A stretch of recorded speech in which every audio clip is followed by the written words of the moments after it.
Hello and welcome to Fire in the Belly. Today we have myself, Mighty Pete, and we're joined by the Andy Bounds. Good afternoon, Andy. Good afternoon, Pete.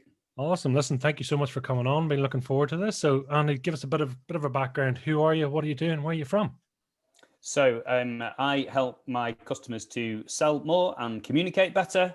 I've won awards. I've written books. The thing people are most interested in, Pete, is my family background. My mum is blind, so the person who taught me to speak can't see. So I became naturally interested and good at, I hope, explaining things to people who don't see the world the way I do. So it's pretty important with sales and communication. I'm based in Liverpool, in the north of England, and the lockdown, which has been not particularly pleasant for so many people. I have actually, talk about fire in your belly. I felt real fire in my belly throughout the whole lockdown because communication and sales is hard enough anyway. Well, it really is if you can't get to meet with people. And so I'm delighted to be here and to answer any questions that you might have. Super. Well, it's great. And it's funny you talk about, I suppose, with COVID that we are getting, some of our senses are being diminished through being able to meet people face to face, etc. So some senses are down. So it means we have to heighten other senses, right? Does that make sense? Yeah, that's absolutely right. And things that you should have been doing anyway, you sort of can get away with face to face. If you've got a bit of something about you, a bit of gift of the gab, if you're having a chat with someone in Starbucks, then the conversation might flow. It's not stilted. Maybe you could even wing it and not do any prep. Now, of course, you've totally found out if you do that. So one thing I'm always saying to people is when you're going into a virtual conversation, as you say, the other senses are heightened. So don't just prepare what you're going to talk about, also prepare good questions to ask to make sure that the other person contributes, because there is nothing more frustrating than being on the receiving end of a 20-minute rant on Zoom, where you haven't had any opportunity to contribute at all. So things that you might have been able to get away with once, you can't now. So you've really got to raise your game. No, it's so true. And I don't know. I mean, a lot of people, it feels like they've almost been backed into the Zoom world, whether they wanted it or not, and it has come on us pretty quickly, right? It's not, Zoom was there, but it certainly wasn't a fraction of what it is today. Absolutely. Yeah. And even though it was there, people always had choice. So whereas now they don't. So one of my customers based in America wanted me to fly out to America to do a face-to-face team event. And I said, well, I don't think that's going to work really, because even if my country will let me leave, your country might not let me in. And that's assuming the flights are going anyway. And then I might not get out and I might not get home. So why don't we just do it by Zoom? And they said, yeah, fair enough. Now, I could have said that same thing a year ago and they would have said, no, we want you to come over to see us. Whereas now other people don't have choice, which means you have no choice. You've got to raise your game virtually. Absolutely. Well, it makes a lot of sense. And as you know, there is an opportunity here, right? Because suddenly we have a level playing field where it's not about the price of the airplane ticket and the time away, et cetera, et cetera. Whereas potentially we can be global with the touch of a button, right? Yeah. And yes, of course, there are certain things which we all miss. But I also miss Father Christmas. I used to love him and I used to think he was real. I think he still is real, Pete. If you aren't aware of this, it's all good. But like all of a sudden, when I was 7, 8, 9 years old, it wasn't the same anymore. I used to really like face to face, but it's just not the same anymore. It doesn't mean it won't come back. But for now, we just have to do our absolute best to contribute to the other person, to help them, to impress them, to inspire them, and to help them do what they want to do. And of course, great communication gets us there. Well, talk to us about that. What is communication and what makes it great? Okay, communication, there's various ways to look at it. My favorite way is the way you judge how communication has worked is what happens after it. So, for example, if you do what you think is a wonderful email and it's thorough and it's robust and no details are missed out at all, and the person who receives it has a look at it quickly, sees it's quite long, can't be bothered reading it and doesn't reply to it, your email might have been glorious, but what happened after it was not what you wanted. You might do this wonderful presentation thing and it's going to change the way the world thinks. And if somebody listens to it and they're excited by it, but they go back to their desk and they forget all about it, again, it hasn't worked. So communication is all about whether it works or not. So one of the first things is to think, what does working mean with this? So if you're, I don't know, a silly little example, if you're sending an email to someone, the first thing you think is not, what am I going to say in this email? The first thing you think is, what do I want the reader to do when they've read this? Because if I know I want the reader to, I don't know, send me some dates over for our workshop, you're going to have the email which says, please send me the dates over for the workshop. And once you've written that, the rest of the email is based around that. Now, I know this sounds really obvious, but nobody does it. So what people do is they send a big ranty email about the workshop and about how useful it's going to be and how life-changing it's going to be. And there's nowhere in there that says, this is the outcome I want. So when you talk about what makes communication good or bad, it's if it works or not. Okay. And I mean, are we being over communicated at the moment? I mean, in terms of that sort of speedo dial, where are we at on the communication front? Well, it depends, but there's a lot of people who quite understandably are a bit rattled with what's going on at the minute. And when you're rattled, you can panic a bit. And when you panic a bit, you behave in a way which is different than you normally would. There are also some people who are struggling to get money coming in or get a job or whatever it might be. So understandably, people are a touch more desperate, which means maybe they're communicating more than they're used to and maybe using more desperate language, if you like. So certainly what I've seen, I'm probably getting twice as many communications coming into me as I ever have done.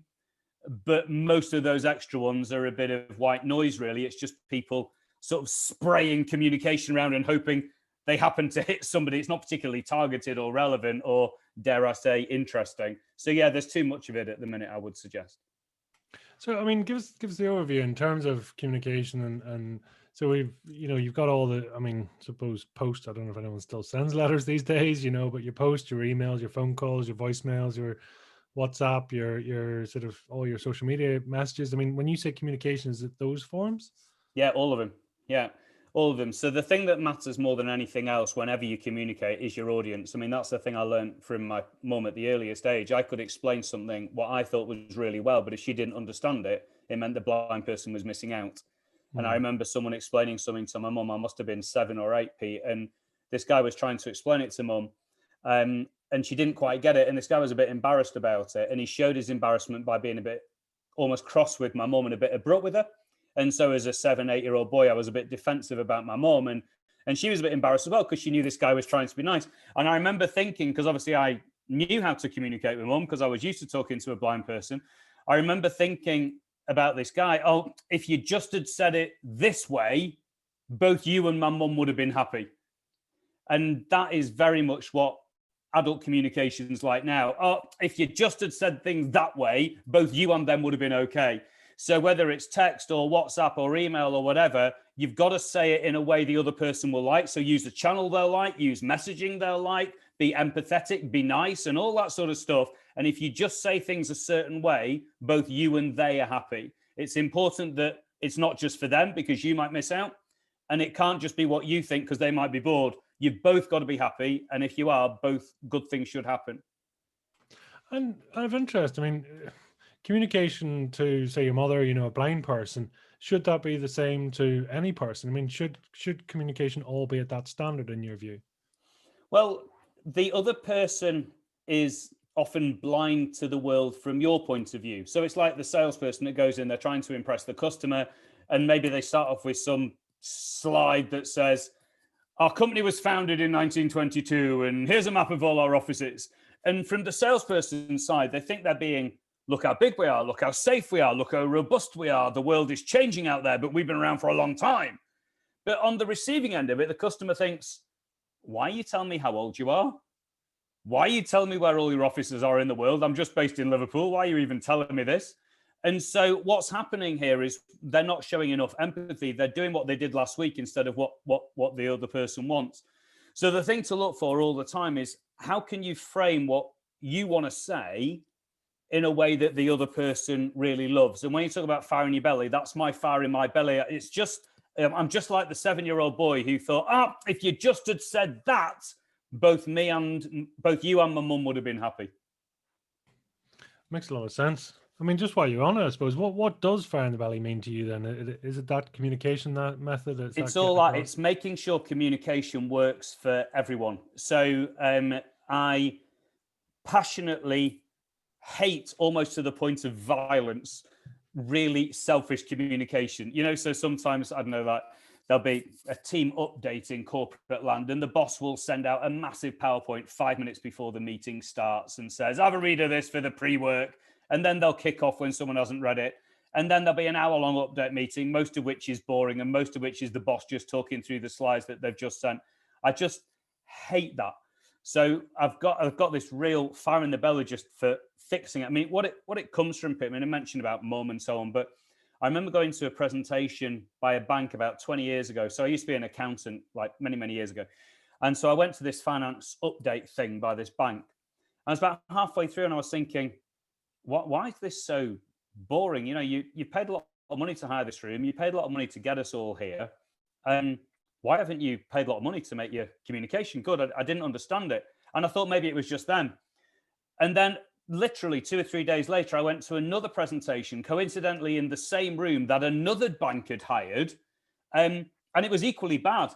And that's where my fire in my belly came from, Pete, because I sat there thinking, oh my word, most people don't know how to be interesting.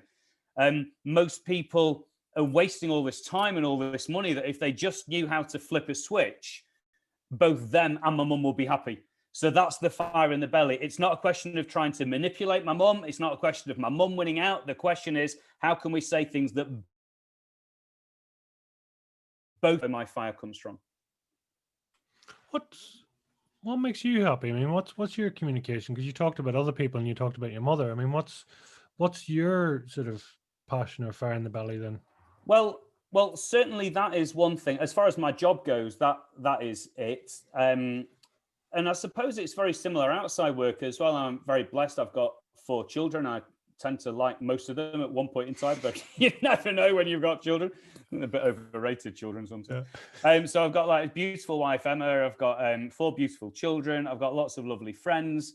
And I suppose, although I don't like to take work outside work, I suppose my values for work sort of map across into my life. Like, so when I'm talking to the kids, I want us all to be happy and to express ourselves and so on. So I'll give you an example. Recently, I thought I was, so you can tell I'm quite enthusiastic and bubbly. So I thought I was being all positive impacts, and I was saying, right, kids, I've thought what we can do today. Like maybe we could do this and it'd be really good. And all the kids were like, oh, Dad, that's amazing.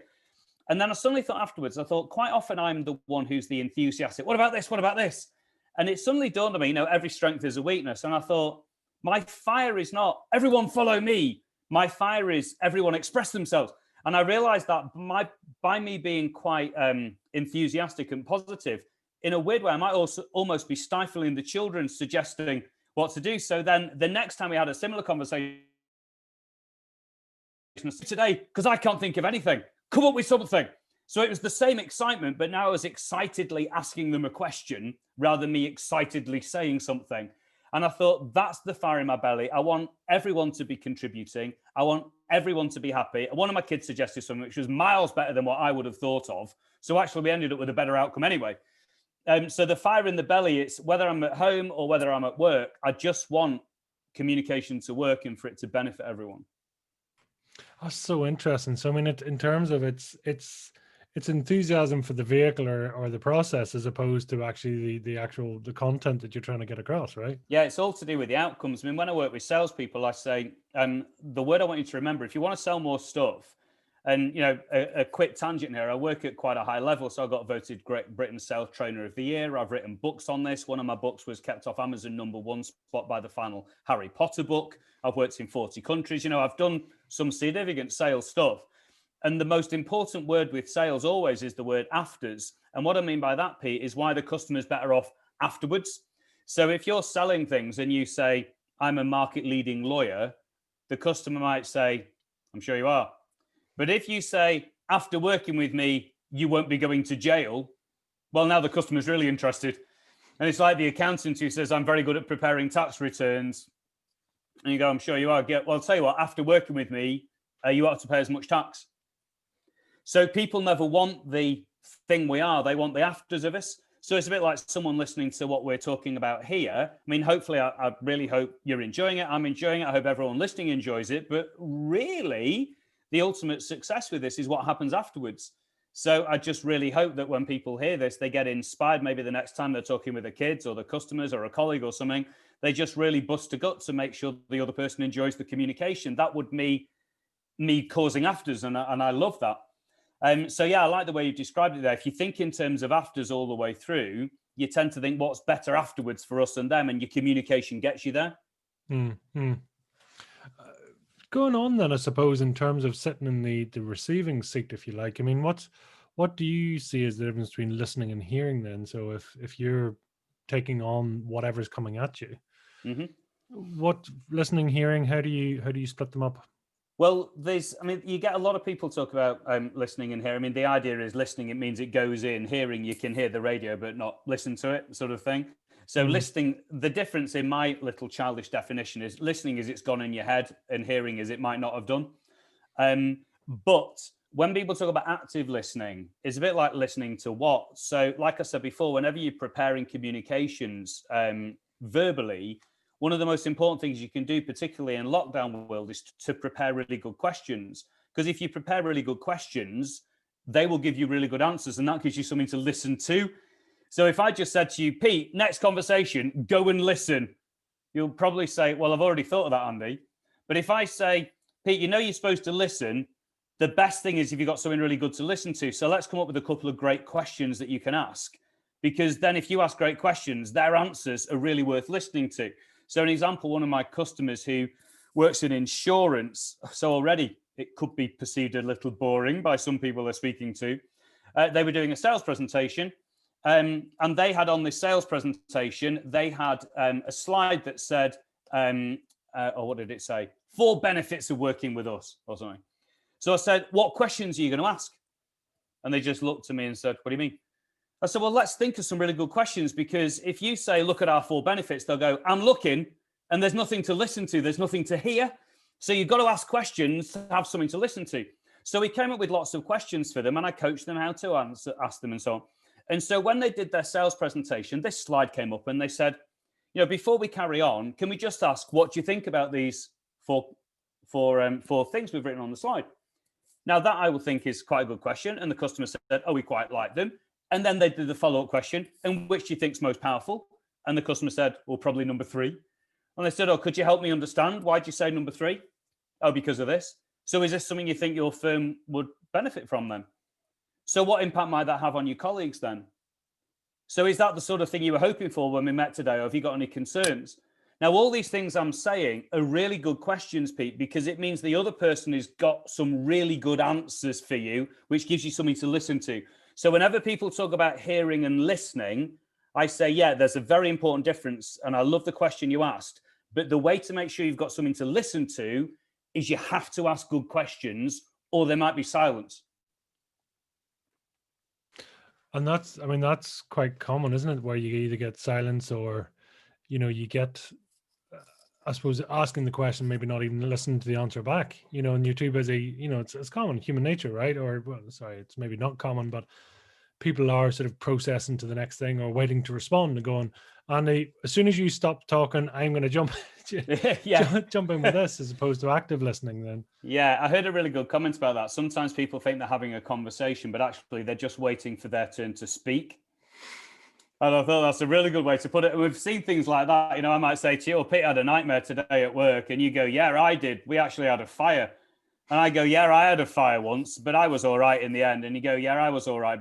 And so actually it sounds like we're having a conversation, but we're not. I said I had a bad day at work. And then you said, yeah, so did I. I had a fire. And then I said, oh, I had a fire once. I mean, if I was really listening to you, I'd say, you had a fire? What happened? Are you all right? And so when we talk about active listening, little prompting questions like, oh, what happened? Or tell me more. I remember telling my mum and dad about the importance of the question, tell me more. And I was saying that, a lot of research suggests that, depending which book you read, that men sometimes go for solutions and women sometimes don't want the man to go for solutions, according to this book. All right. So I'm not like, and I was telling mum and dad this, and I said, what do you think about this? And dad said, I'm not sure about that. And mum said, that's typical. He's not listening to you even now. And I went, oh, you sowed marital discord here. And so I was saying that, a really good question to ask is always tell me more.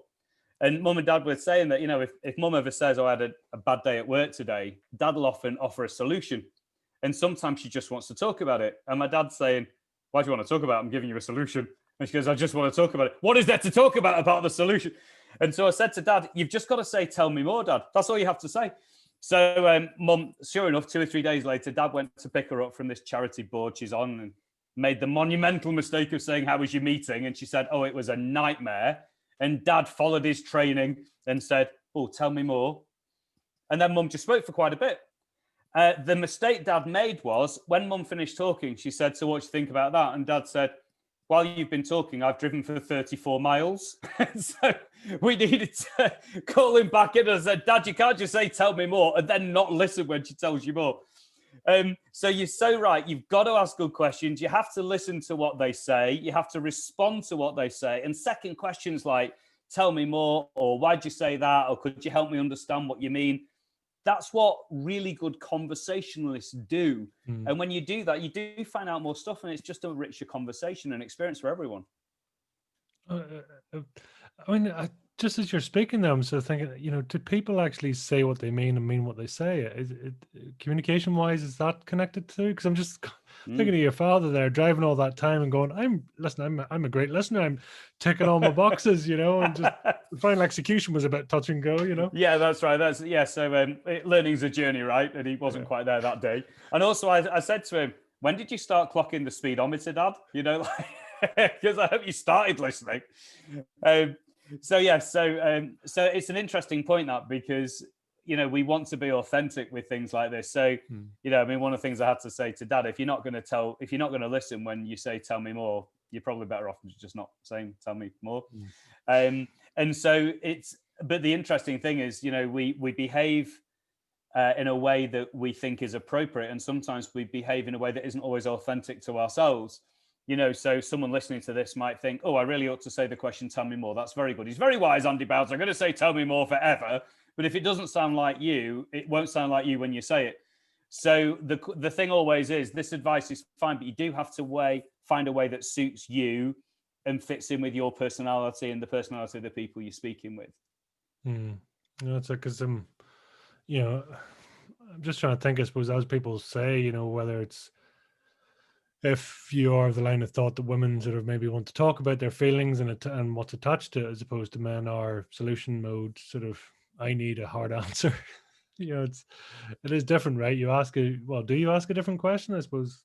Well, of course. I mean, it's just a question of knowing the other person. I mean, I remember talking, sorry, it sounds like I'm just talking about my mum all the time here, but I'll do one more and then I'll never talk about it again, Pete. So I remember speaking, I've taught networking all over the world. Like, one of my clients is the world's biggest networking organization. I know a lot about networking, written books on it even, but my mum's one of these people who's better at networking than I am, and I teach this stuff. And I said to her, how come you're so good at this? How come you're able to just know what everyone's doing and stuff?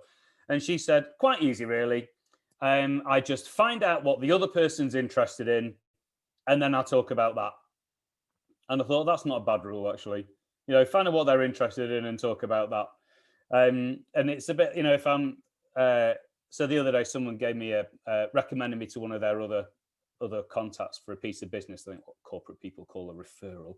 So I was really grateful for this. And because I know the person who'd recommended me really well, and I know that they're really strong family values, absolutely loves his kids to bits and all this sort of stuff. And I know how old his kids are. My wife used to own a toy shop, so I know quite a lot about toys and so on. So all I did is I sneakily found out his address and just sent over 2 boxes of Lego. And I just said, thanks so much for that introduction. That's really nice of you. Please give this Lego to your kids as a thank you.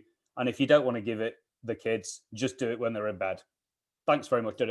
And I thought afterwards, that is what I mean by nice communication, because I could have not done anything.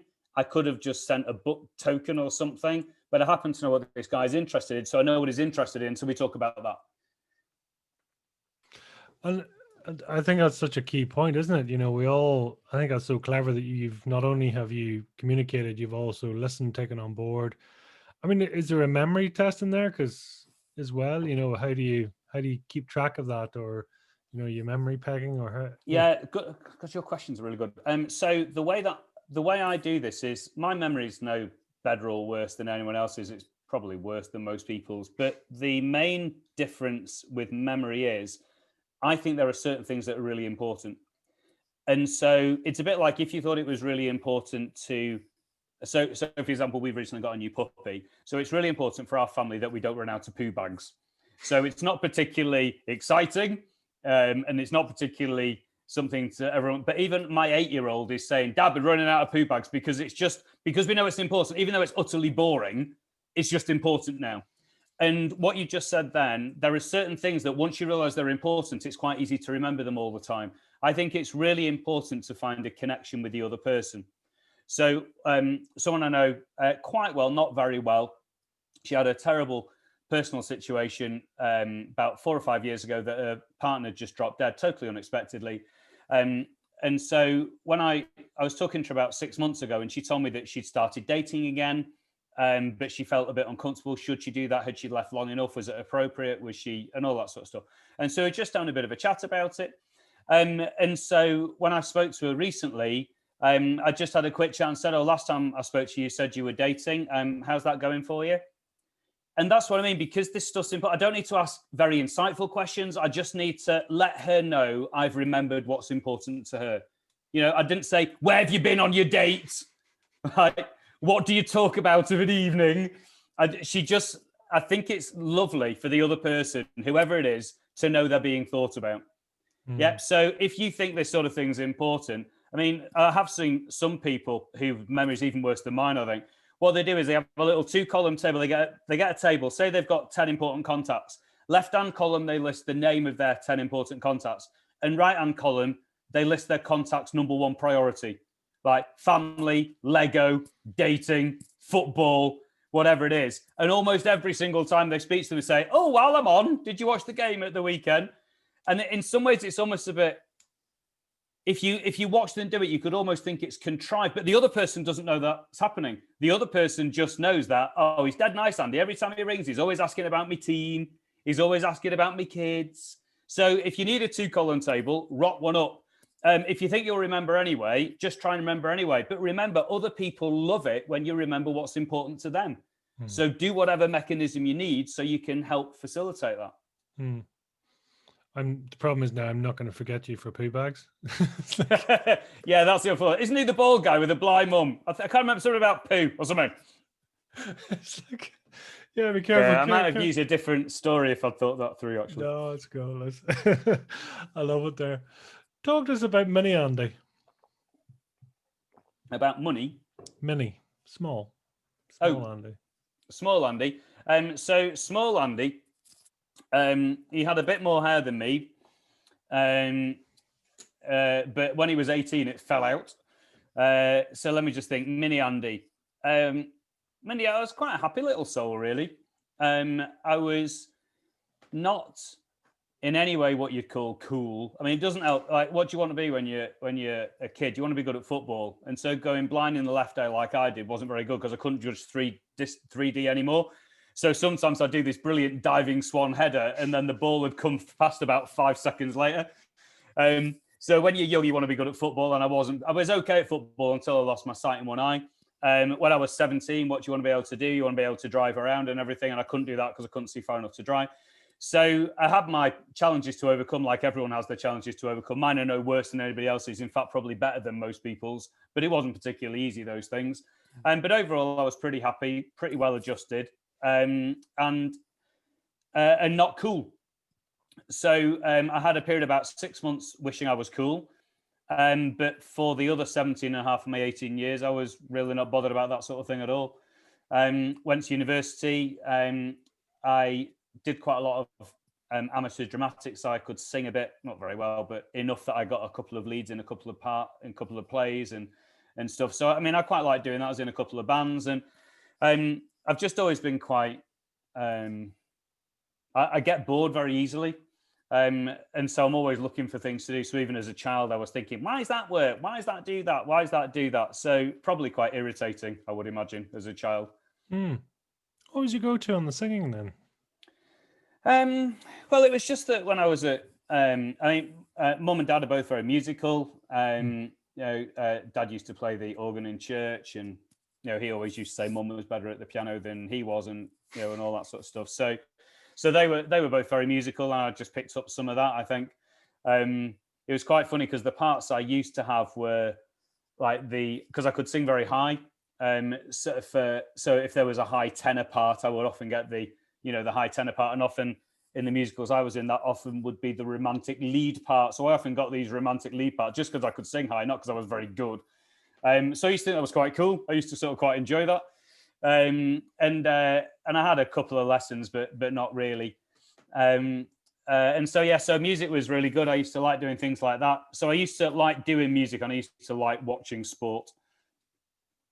That makes a lot of sense. Yeah, and I mean, school. Were you running into school, running out of school? Yeah, a bit of both, actually. Yeah, I quite enjoyed school. I had two secondary schools. The first one I really liked, and the second one I liked less. Just because, like, sometimes it's just not quite you. And I remember thinking, when I look back at it, the first school was quite like me, and the second one wasn't quite like me. So I think I was running into the first one and maybe a bit more hesitant about the second one, but I was absolutely fine. It's interesting now when I see child 3, as we now call, we don't give our kids names, Pete, we just call them numbers. So child 3, she's 11, so she's just going to big school now. And it's really nice just to see, like, when I walk her to the corner and then she goes off, like, she's always skipping to school to go, see your dad, and she's off skipping. I think, I don't remember doing that. So I used to quite enjoy it, but not as much as that, I think. Yeah, skipping in's a bit generously, it's like, that's slightly overrated. I'd give that a week. I think she'll soon grow out of it. It's not very manly either, if you were to be skipping in. Yeah, it's not going to work in my old boys' school I went to. It's like, there's skipping Andy again. Here we go. Oh, I love it. I mean, I was interested before, because a couple of times you talked about your mother, and you mentioned being sort of 7 years of age and your voice elevated slightly. Is there a connection there? Was that a communication thing, do you think? I don't know if it is. I think you saw me have a drink. I think I might just have had a shot of strong coffee before I said it. I think it's more that than anything else.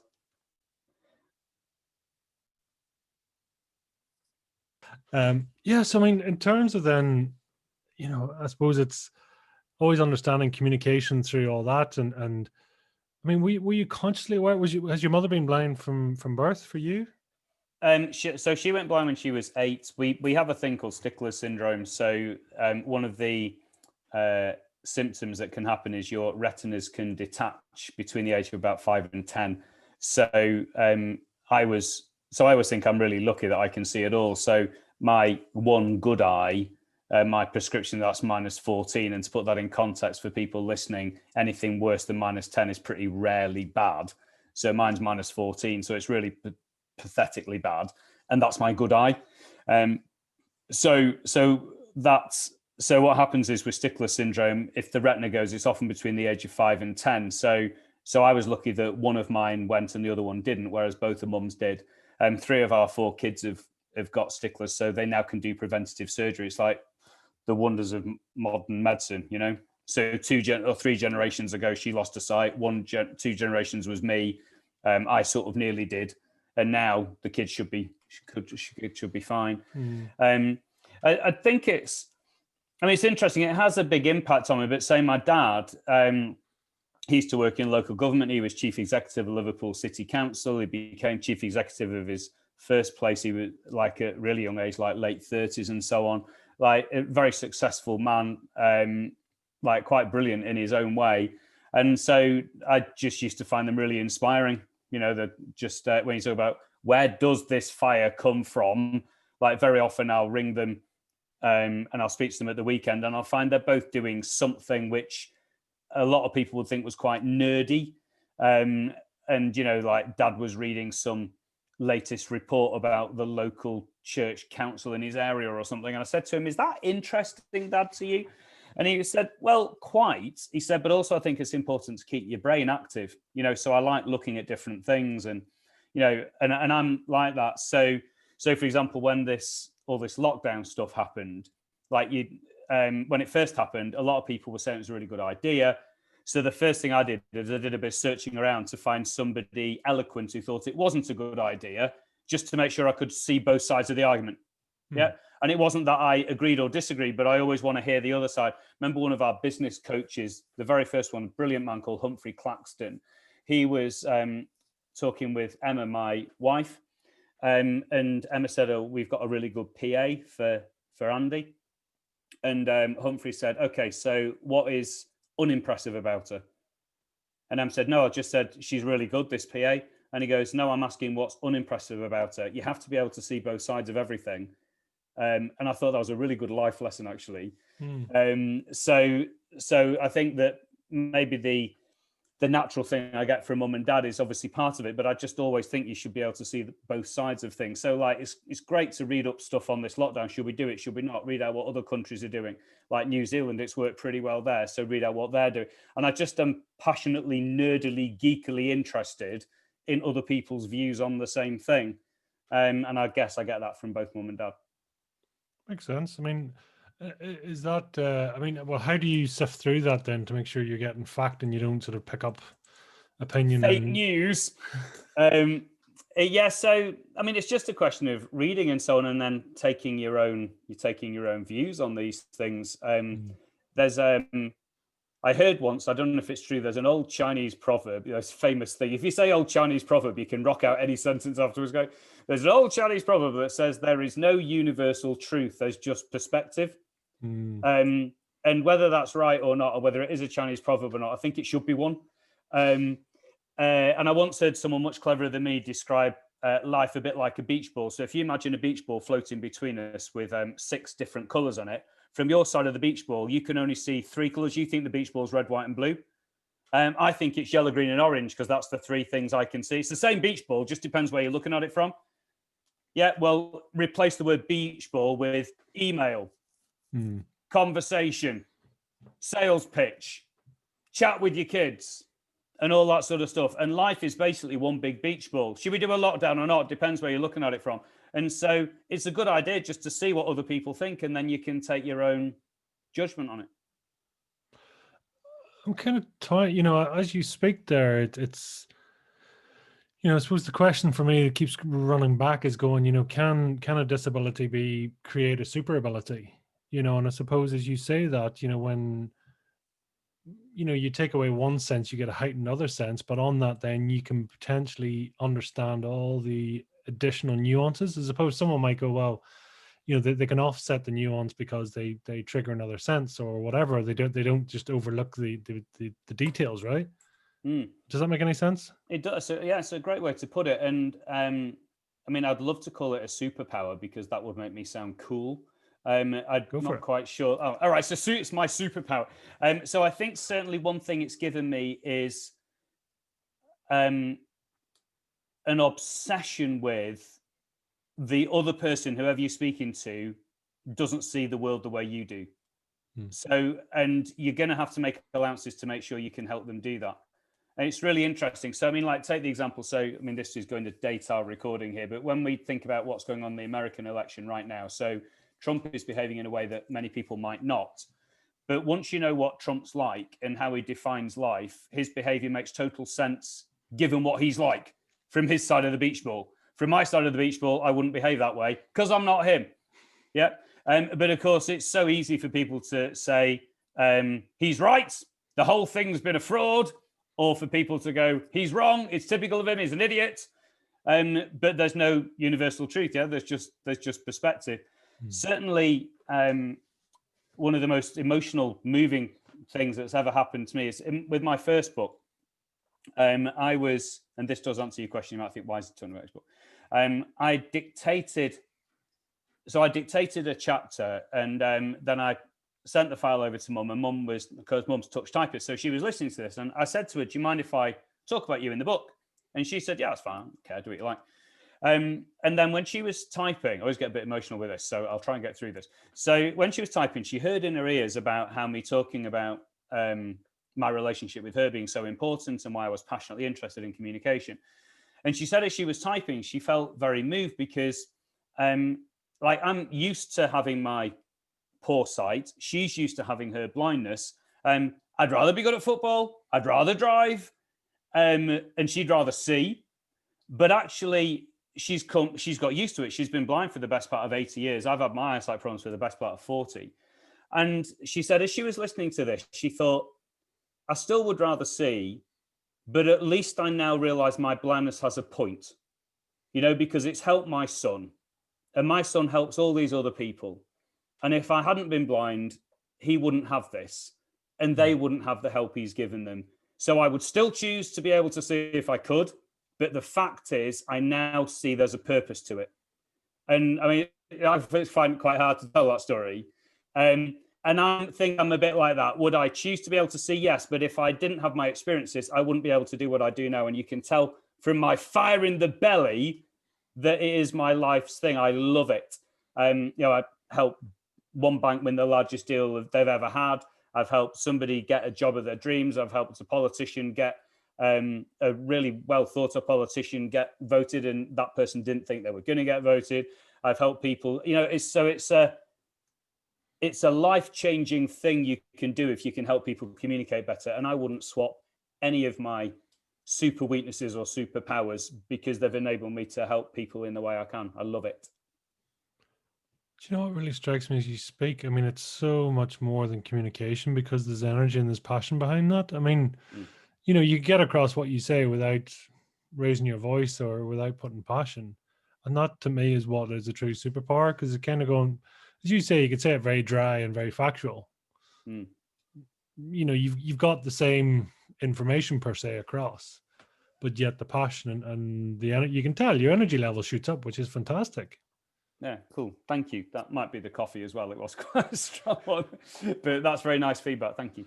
No, it's and I think it's very well deserved. What originally were you going to be when you grew up? Was it going to be a footballer? Well, so that was the aspiration, right? Well, when I was 7, footballer. When I was 17, driver, and then so no, I mean, when I left university, I remember didn't really know what to do. And so I thought, well, I'll just go into a career which will be useful, whether I stay in it or not. And so in the end, I just plumped to accountancy. It was one of those things. It was like accountancy, lawyer, business, whatever. And I just thought, and so I busted gut to try and be an accountant. If that hadn't worked, I would have busted gut to try and be something else. I was very lucky. I got a job with Grant Thornton, a brilliant company. I loved every second there. My manager was amazing. My colleagues were amazing. I thought the whole place was amazing. And then when I was there and I was studying for my chartered accountancy exams, I used to get a real buzz when I went to there's like a training college type thing that you go to when you're studying for professional exams. Well, there was there. I don't know what they have now. And I used to really love going there. And I remember the people who were teaching us how to pass the chartered accountancy exams thinking, God, your job looks cool. You've got these really clever bunch of accountants who desperately need to pass. Because I always thought, like, would I go I wondered when I was younger if I might go into teaching. But I mean, I'm very happy to have all my children, but I'm not sure I would want 30 children a day. I'm just not sure that's my thing. And how teachers do it, I mean, absolutely amazing. And it just wasn't my thing. But suddenly I saw, there's a sort of teaching where you're talking more to adults, even though they're young adults, and they're clever and they're bright, but they really need to pass. If they pass, $5,000 pay rise. If they fail, they might be out of a job. So it's proper, and so what happened was, I was at Grant Thornton, amazing. I qualified first time, and then I was on a bit of a fast track thing there. But then a job came up at the training college, and I thought, I'd love that. That would be my favorite job. So I went down. I was there for about 7 years, and that's where I started doing some boring stuff to everybody else, but exciting stuff to me that I don't talk about much. So I started studying adult learning techniques, accelerated learning techniques, psychological behavioral aspects of learning, how you can stimulate memory, and all this sort of stuff. So I became, so I didn't do a PhD in it, but if I had done a PhD, it was quite intense. And I could see how well it was working, Pete, because my pass rates were going up. So national average pass rates at the time were about 55, 60%. And mine were like 95%. So I could really tell I was onto something.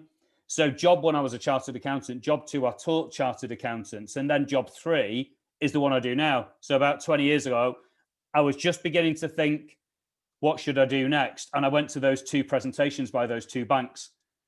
And I thought, I know what I should do next. And so I've only actually had 3 jobs: accountant teacher, and this. I love it.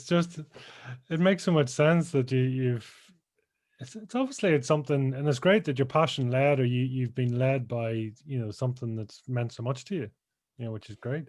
Yeah, well, I feel very fortunate for that, really. And And I remember when I was at Grant Thornton, I mean, I'm name dropping them. If you've never heard of Grant Thornton, look them up. If you want an accountant, look at Grant Thornton. I mean, I've no affinity. I haven't not spoken to him for about 20 years, but I just loved my time there. It was brilliant. But I remember when this potential job came up at the training college, I went to my dad and said, Dad, give me some advice. What do you think? And he said, well, when you're at he said, what's the best possible job you could do at Grant Thornton? And so I told him. And he said, and now tell me the best possible thing about this new job. And so I told him. And he said, right, if you achieve both those, when you went to bed at night, what would make you most happy? That you get a bus from, almost not able to sleep because it was so exciting. And I said, oh, teaching.